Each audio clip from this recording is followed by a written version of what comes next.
ay gagawa pala ako ng napakasarap na hamburger. Ang aking ingredients ay 1/2 pound na ground beef, onions, salt, garlic powder, black pepper, at paghahaluin.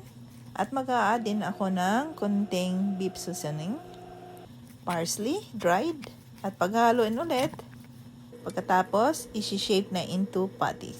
At lulutuin na sa grill for about 10 minutes. And after 10 minutes, maglalagay na tayo ng cheese hanggang ito ay ma-melt.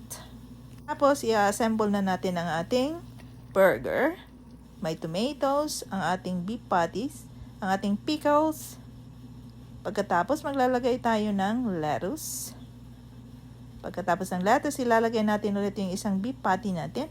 Itatap. Pagkatapos ang pickles again, and lettuce.